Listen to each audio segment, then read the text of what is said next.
first off, we'll jump right into it. So Aronia low scape mound. We do have spring crop and also some other ones available. We've bought in liners. We've done all kinds of stuff to try to beef this up as quick as we could. It still seems to be a very popular plant. It really works well for subbing for a lot of plants. You know, it fits all the avenues. It's a native. It's very tough, low growing, got good fall color foliage. It'll get a berry as it gets older. You know, it's got wildlife interest. Its flowers are pollinated by bees. You know, it's a pollinator. All kinds of facets going through this plant, and overall, it's a very tough plant. We've had a little bit of trouble with propagation, but very few things that can affect this plant. So good plant, we've got good availability. I think it's still in demand, so I just want to show it off. Okay, go ahead and Barberry Orange Rocket next. There we go. So, you know, a very vigorous upright grower, great color, got a kind of a larger leaf. You know, you can see all those aspects there. It does very well for disease resistance, bacterial spotting. It still can get it, so we have to be careful where it's planted. It really prefers full sun, and barberry in general need good air movement to limit any type of bacterial disease. So it wouldn't be a plant that you would pick to really shove into a corner or you know, get in kind of a shaded area, or definitely you don't want it to have that heat. So that's why it's drought tolerant. So, okay, hydrangea bobo is next. Photo comes up. Here we go. Bobo's been one that we've run out of in the past. We've done a lot to try to bring them on. We still have some availability. I would expect this plant to be pretty hot. We're trying to move forward, trying to bring as many in as we can. We have huge numbers out there that we planted. We almost doubled our production on Bobo that will be hitting sometime towards the end of May. So there is a crop right behind this one. It's just not going to hit for Mother's Day. That's why you don't see it on the right now. So anyways, you can see here, got a beautiful crop at 2 gallons. This was, you know, a late fall photo. We will nip them back a little bit, kind of even them up. Not a lot, but just kind of round them up, shape them up, and that's how we'll start to ship them as a dormant plant. There we go. There's the 3 gallon. So you also have the 3. We have quite a few of them in the spring bucket there. You can see there, it's, you know, you can see a little bit of soil in the pot there. So it's a little bit smaller, but you know, we still got good size. It's rooted well. It's just, you know, we put it in a spring bucket so we can have some.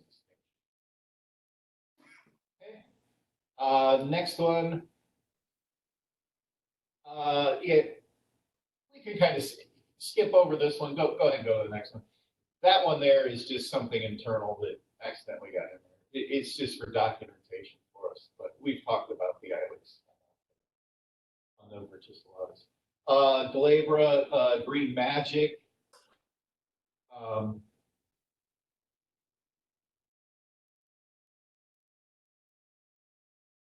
that's right. Never mind. We're out of, had to get my mind moving. We're out of Densa. Okay, so we're going to go to the Green Magic. So, so we have quite a bit of availability. The difference between Green Magic and Densa is huge. Green Magic has a little bit more of a pointy leaf. They still have the same shape, the same growth. So, you know, make sure you're talking about that. We see it as a seamless sub. I'm sure there's some people out there that won't go for that, but I really liken Green Magic a little bit more to the new proven winners like the Gem Box and Strong Box. I'm guessing, but I would imagine that's probably more where the breeding came from on those, because they seem to have a little bit similar shape and a similar type of leaf on the Gem Box and Strong Box. So I think it's a really good sub for Densa. We got lots of them. You can see there the sizing is excellent. I know we're booked out on 7 squats, so just make sure that you're talking about these Green Magic that are just beefy, over 15-inch, pushing the 18-inch, and hopefully we can make those work. Next one is Rhodey Leaves Dark Purple. We do have some of these available. Possibly, well, I know why they're available, because we didn't have them last year. So we need to talk about it a little more. We completely ran out last year. So we really went into spring with nothing. So that was, probably people might have just gave up trying to find them or found them someplace else, which I don't seem to see them on the market anymore. So you can see here we got really good bud sets, nice full plants, full down to the bottom of the can. We're not seeing a lot of stickiness in this crop. Spring bloomer, you should know everything about Rhodies. Just got to be a little careful on where we plant them. The type of soils are the biggest thing. Well drained, and partial shade really helps. And then make sure we talk about our process, how we grow our rhododendrons with the high tunnel and the copper systems. You can always, if you need some more explanation on that, you can always hook up with Matt. We're willing to go over with you the growing techniques that we produce a really nice breed. Next is Syringa alba. We do have these available. A lot of the Syringa are sold out. You can see there, a photo of the bloom. It's a nice pure white, very fragrant. And then this is a today photo, basically. So, but we did change a lot of things that we're doing with this. Obviously, we have a release date in the spring. They're in a super high tunnels. They're really tall houses, so we can vent the heat out really well. We can keep them covered longer. We can water them. We can protect them from any type of frost. Frosts are lilac's enemy. Not only can it damage the foliage or the flower bud, but it can stimulate a disease called Pseudomonas. And Pseudomonas is everywhere. It's really not a disease that you can really spray for. You can a little bit. Copper does help, but it's more triggered by a stress that's induced by freezing or frost when the plant becomes active. You can avoid that and keep the plant from getting frost or freezing. So that's some changes. Next is viburnum. So we got All That Glows. That came from the series All That Glitters, All That Glows. Just a note about this. I think we've talked about this in the past, but guys at Spring Meadow found this.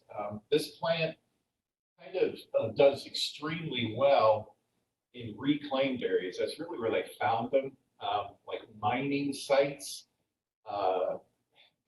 They really thrive in poor soils. So they don't like to lay wet, but generally poor soils, clay soils that maybe aren't low area, urban areas, things like that, they will do extremely well. And you get that glossy foliage. It's kind of out there in its own little world. It looks like a dentatum, but it's not. But it's very similar to it.